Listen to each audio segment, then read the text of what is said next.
Hello there and welcome. We are going to be doing a balancer interview today with one of the community balance team, Miragafla. Hi, Mirage. Hey, how's it going, eh? It's going well today in cloudy, rainy England. How's it going in Canada, I believe? Vancouver, actually, yeah, Canada, Vancouver, it's a bit cloudy. We actually have a little bit of sunlight. We're not sure how long that's going to last before the rain arrives. Before the cold comes and all that. Of course, you know, it's going to be 20 feet of snow, elk, mammoths probably. It's just going to be a Not, struggle to survive, I presume. not in Vancouver. I did live in the north before, so I it's go- imagine, it, I imagine Relic hey, found you from the you just go north. skiing instead. Okay. Well, let's get down and dirty. I'm just going to launch at you with questions. They're going to be kind of. They'll question your life. They'll question who you are as a person. And the first one is, I believe that the community tools to actually preview this mod, this amazing mod we've all read so much about, are going to hit today. And the question I ask you, dear Miragaflaw, is what do they need to test first? What is going to be the thing that they really just have to get down and experience that doesn't speak for itself in the notes? I would have to say, but this is probably my opinion, given the meta is like conscripts out of most things, just because, the past previous meta is just penal battalion, where Okay, so test out the conscripts just because of how much difference their weapon profile is just going to work now, because it's a lot less bursty compared to the previous. yeah, it's more consistent. I can see that. I've got the stats up on the screen for our dear viewers. So the accuracy has, it seems to have increased, I guess, and the damage has gone down. So they're going to hit more consistently, but they're going to cause less HP to drop of their opponents, which is interesting. I like the move towards consistency in that regard, I guess. And the main reason I say we need to test this out of probably anything else in like the entire preview is just because conscripts are kind of, we need to figure out where like conscripts are going to be in comparison to everyone else's line infantry. Since line infantry is the first thing you start with in the early game. It's the backbone of your army, and changes to infantry that is the backbone has way more effect than to say one call in vehicle at times. I get exactly what you mean there. So how about, are there any changes that you're seeing in forums? People are getting the wrong end of the stick. You feel it's going to play differently, and the stats don't speak for themselves. The numbers don't speak. You have to get playing and experience. Is there anything you feel strongly about in that regard? I feel strongly. I know. Well, I know it's not. The changes are not fully fleshed out for this unit, but it's probably been the biggest talk about the entire forums for like the past 12 to 13 pages. Yeah, I'm pretty sure you can guess what unit that is. I know exactly what it is. Everybody's going on about the Kubelwagen changes. People are up in arms. They're saying Kubelwagen is my favorite vehicle. It's the late game heavy. I rely upon it. And you've nerfed the rear armor accuracy, I believe. No. Oh, you were so close. So close. Was it the Panther? Were you on about the Panther? Yeah, so the Panther changes, well, let's discuss a little about them. Okay. First, not everything is set for the Panther. We did not want to front load the Panther with all these buffs to compensate at first. We do have things on the way, and we have a very good idea of what they should be, but we're just not going to be throwing everything out there for the Panther in the first iteration, version of it. Yeah. So okay. let's actually go over like the two major Panther changes. Sure. First one is population. 16 to 18. Population from 16 to 18 for both versions of the Panther. One of the main reasons we did this, I think it's... Okay, let me rephrase it. One of the reasons we did this is to make a greater difference in population between, your smaller medium tanks and your larger heavy tanks to make greater differentiation PopCat. We already did that with the Comet back in FBP? Yeah. Or right before GC. Just so you have that greater differentiation between your cheaper medium tanks and your more advanced heavy mediums. Sure. And then you've got the other changes as well. I mean, just for the OKW Panther, I believe this is OKW we're looking at here. It's got a decreased moving accuracy, an increased scatter, and it's got a nerf to its veterancy. and to its blitz ability. As it stands, obviously you're still going to iron this out. Do you possibly think that a quintuple nerf, even though they're arguably small nerfs in each case, is that hitting it with a hammer, or do you think it's justified? It will be justified after we get the next iteration of changes in. As I said, we're not going to front load everything with buffs first. Oh, okay. And will that... We do have an idea, like, should I keep going, or do you only if you don't feel like you're saying too much. I don't want you to make yourself feel uncomfortable with future stuff, you know? So we already have an idea for OKW armor. It's whether Relic will allow us to implement all changes. One of the changes, like, we do want to bring them down a tad bit to more reasonable levels, but also make it so OKW is not reliant on, say, their single tank from the tier 4. And if that goes down, it's either King Tiger or bust, just because of how costly their armor is. Yeah. So you will likely be seeing cost decreases on OK armor if allowed, especially on the smaller tanks like the Panzer IV and those tanks later on. But for the Panther, it's likely going to receive a fuel cost decrease onto, say, Comet level. Sure, and obviously OKW are a powerful faction, but will Axis in general, now that the Panther's being nerfed, will they receive more tools to allow them to compete in the late game? Any buffs to anything else that the people aren't expecting, or, you know? Those will likely come more into the commander changes that are further down the line. We will also be keeping an eye on, like, certain allied units, like you've seen the Jackson buff. Yeah. From the massive increase in health. We will be keeping an eye on that and seeing if the Jackson needs to lose anything to compensate. And of course, a lot of allied things have been nerfed as well. I mean, let's not forget Soviets. I mean, there's a lot of changes to Soviets that we've seen. And to be honest, I actually think they speak for themselves. I don't think we as an audience gain much from asking you too much about them, because they're kind of like... It's just kind of what everybody's been begging for so long in 1v1 meta, to see changes of this nature. All I ask is, do you think perhaps maybe the Dushka, it's had a lot of nerfs on a lot of its abilities.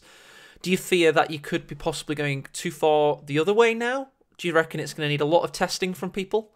Or it will probably need slight testing, but I don't think it's actually going to kill the Dushka in the way.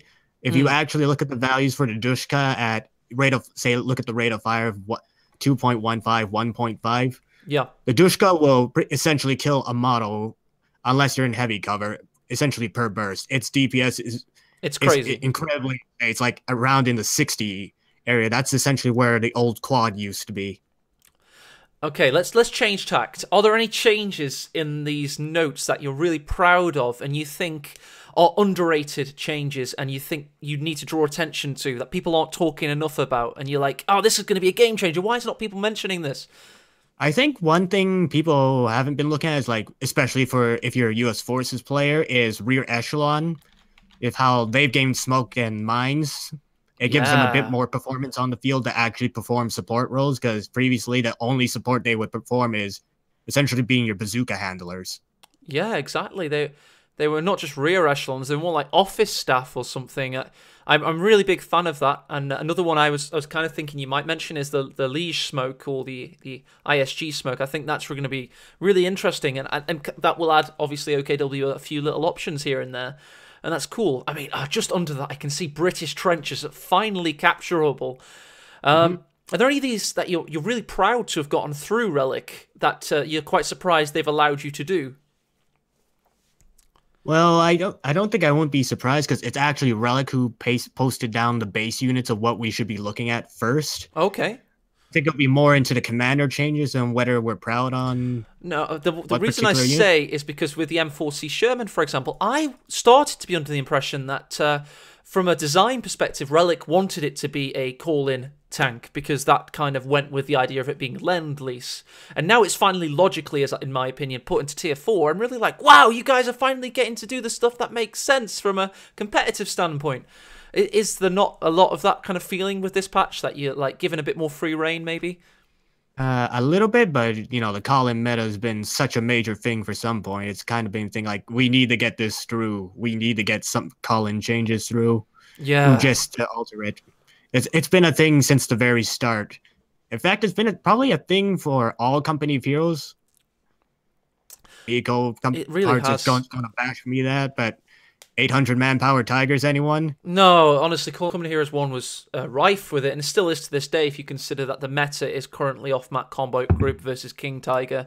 So yeah, and I love the kind of, I spoke about it in the brief kind of rudimentary analysis I did. I just felt like the game is becoming more strategically pleasing in a lot of ways, and a lot of these little changes add that, which is quite cool. Just checking that Miragafla is still there. Hang on one moment. I'm still here. Oh, there he is. Sorry, I thought I dropped Just you for a standing moment. by for your next, or what else I need to answer as much as I can. The volume dial went to completely zero. It scared me for a moment, but it's cool. Okay, really interesting questions now. How best can people help you, Mr. Smith, and whoever else is helping you with their feedback? What is the ideal way they can help you? I think one is obviously playing the mod, because, you know, in most, for like any video game of the sort, like the moment you see the patch notes, it's immediately theory crafting. And nobody really knows how it's going to turn out. Like, that's just for like any video game in terms of changes. Interesting. So you want people actually practicing, playing, and getting as much as they can, you know, actually understanding. And then constructive feedback, not the, this thing is broken. It needs, like, that does not, having history background, that does not help at all. You need to, like, explain why this is not going to work. Definitely. And from a history background, looking at Company of Heroes as history, sorry, I've completely interrupted you here, but I wanted to ask another thing. I'm so sorry. I'm like a kid in a candy store here.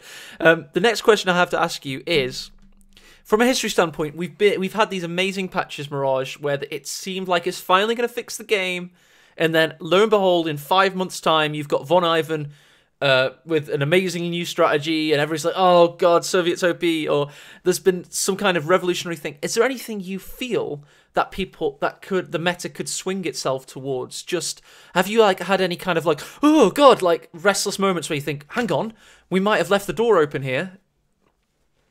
That is always hard to decide, since you're always looking for those pioneers in video games to actually look for them, because this may sound mean or not, a lot of players like to stick to, you know, what's the meta strategy, what's the main strategy for these factions, like how do I a lot of people don't go looking for the more diverse things that will then actually, you know, end up breaking the game further down the line. And then I think that's probably the hardest thing, because you have no idea what people are going to explore, or what players might explore it as well. It's kind of that old adage, like the developers make the game, but they don't decide how it's played, you know. And you are a developer at the moment. You are developing this patch as a hobbyist, community guy, and I just think that for all the shit you and Mr. Smith have gotten for your toils and efforts, I just believe you deserve utmost praise and thanks, regardless of people's opinions of your work.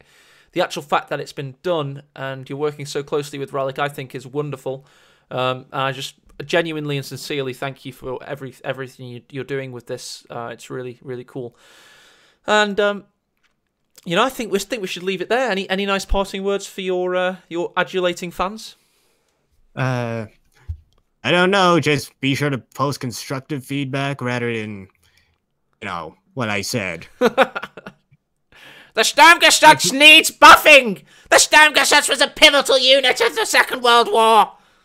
Yeah, and how do you think I feel whenever I feel the Sherman and gets probably the most hard counter ever? Hey, I'm trying to run away with my Sherman. It's dead. Oh. You mean Sherman on the run, outmatched by a Sturmgeschütz gun? That was my Imperial Dane impression just now, by the way. Just to clarify, it probably needs some work. And other words that I'm going to there will be more stuff down the line. We do have like some changes planned out, as I have already mentioned, for units like the Panther and all that. We are looking at things like not directly related to just the Panther itself in terms of stats, but like, say, tech timing, where the Panther might fall in. Ooh, okay. Because at the moment, obviously, in 1v1, it's coming quite late, and it's going to be a little bit nerfed now, and it's like, ooh, okay. But I will talk about it. I think we have it on the way. Mind if I discuss it? Yeah, sure. I mean, it's your feel for what you can and can't discuss. So if you can give more the information you can give us, the better, I guess. So for what we want to do with the Panther, or before anything else, this is the OS version of. We believe that one of the main issues with the unit is not actually its stats, though we will be looking at possibly accuracy later on if this is not enough, since we did buff its reload. Is well, we want to look at the tech timing for getting your tier 4 with your tier 3. So essentially make it more accessible after you unlock your tier 3. It's now easier to unlock tier 4 to ensure that you don't have things like a Brumbar rush coming out and just killing off all your infantry with no counters on the field. You actually see that. I saw that the other day, to be honest. A Brumbear rush is possible if like Axis has had too high fuels. And it's brutal. It really is. Because it pretty much counters the main thing that you have against tanks in the early game, which is anti-tank guns. Because the Brumbar is probably one of the hardest counters to AT. It's got good frontal armor as well. Really good frontal armor, you know. And yeah, it's you gotta love the Brumbear though, Mirage. It's such a beautiful unit in some ways, you know. So essentially, what we want to do is like after you get your tier 3 and say tier 3, it's going to be a lot easier to move on to that tier 4 and get those units out should you need them later in the game, rather than like, all right, I need to invest in my tier 4, or do I just want to get more tier 3 units because tier 4 is going to break my entire bank account along with the unit costs. Well, that's cool. It's really cool to see that there's more in store for us as well, and there's going to be more changes to come that will flesh what you've already done out. That's really good to hear. Oh yeah, I think we forgot one change. I think go on. That's really major that we forgot to discuss. Okay. The garrison changes the ability to how quickly it takes to load in and load out of buildings. Yeah, this is really interesting to me, and this I'm quite surprised by it because I was actually a fan of the original instantaneous unload and degarrison. I'm kind of so talk me through the reasoning for this. So the reasons we want to do this is, garrisons, it's very easy to hop in and out of them to either avoid damage and then hide behind them, say like on your first house on the right on Longraskaya. Yeah. If you're taking too much fire, you see people on the side, you can take a few shots, jump out of the building, enemy has to retarget you, you jump back in immediately. It also makes trying to take buildings from people who are jumping out, say after you chuck a grenade near impossible, as you'll throw a grenade, the grenade will detonate, you immediately jump back in without any consequence, and, well, the changes also make grenades a little bit more lethal to people who jump out of their buildings at the last moment, as your models you're still gonna have models taking damage, unless it's like a 2-man squad in there. Yes, they're now going to unload one model at a time, which is, it seems like such an obvious thing, and it should have always been there, because I remember the whole tripwire flares killing 6 men at a time kind of thing, and that was just a horrific period for gameplay. So that's cool that you finally found a long-lasting solution to that. I like it. And one last question, Mirage. When are you finally going to get your flags being transparent to vehicles change into the game? We've always wanted it. We've always wanted vehicles to be able to phase through those victory points, and you've not been able to get it in yet. Do you foresee that Relic will finally relent on that one?